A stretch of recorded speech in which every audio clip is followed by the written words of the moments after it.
All right, hey friends, this is Rob. I wanted to show you. This is it's a StewMac kit. I bought this kit a little over a year ago, maybe a little more than little over. It is it is a very high quality kit. Let's just say that. They had to clear these out because they were being threatened with lawsuits because it was very close to the spec of what what the original manufacturer has the guitar that it was a copy of is a very close copy to what that is. Typical to the Les Pauls that were produced in the early 70s by Ibanez. This is actually a really quality instrument that came too close to that design. Anyways, so you get it and you get to essentially finish it. I bought the spray cans separately and started this morning to do this. It's been sitting around. I wanted to essentially clear it out before it got too humid, and it's really fucking humid. And so I am doing that.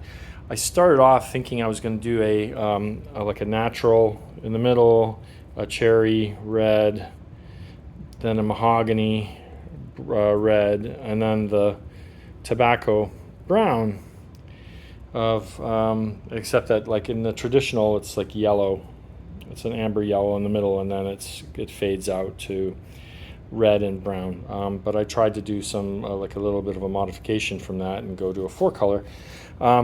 Not terribly happy with it. I ended up wanting to get a little bit more pronounced of a black edge, so I used my tinted black lacquer on the very edge. Still not happy. Came back with the cherry red and sprayed in the middle, and just thought, oh shit, this just looks like a cheesy copy.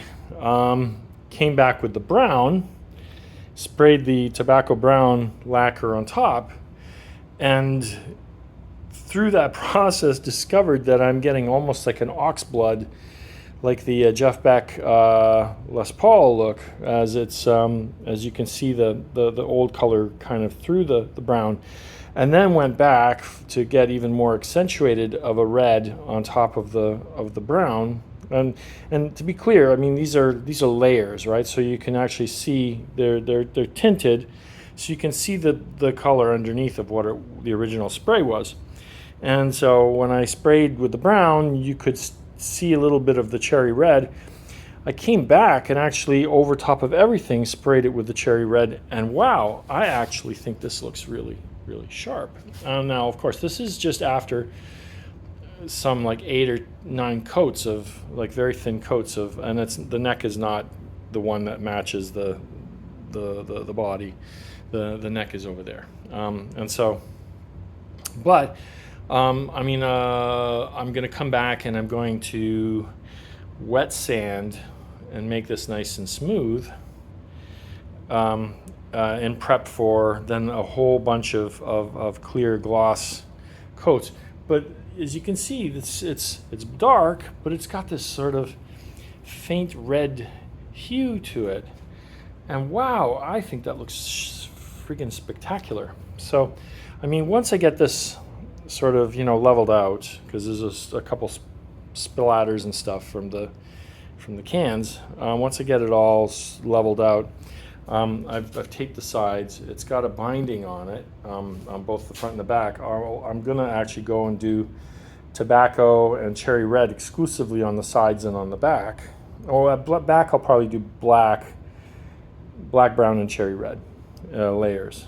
And then with the neck, what I did was before I actually discovered this, I went and did it in flat black because I thought, well, I'm going to do the back in black.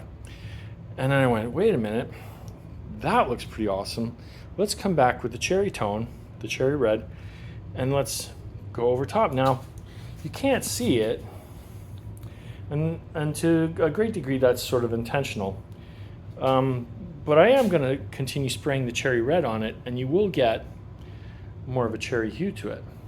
And then that will correspond more to the back of the guitar, the back and sides of the guitar, so it's going to look pretty awesome. Anyways, so this is that.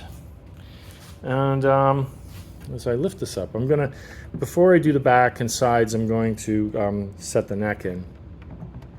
And then, so I've been working on this guy, and I've set the neck in. I had to really hack out an area inside the guitar for the extended tenon, but it's glued in. I've checked the angle of the neck. It's good enough for a tune-o-matic bridge, and I'm thinking of going with a one-piece wraparound with the adjustable saddles on this, and this one's going to remain natural because I think this was a Koa top, supposedly a Koa top, and it looks pretty awesome.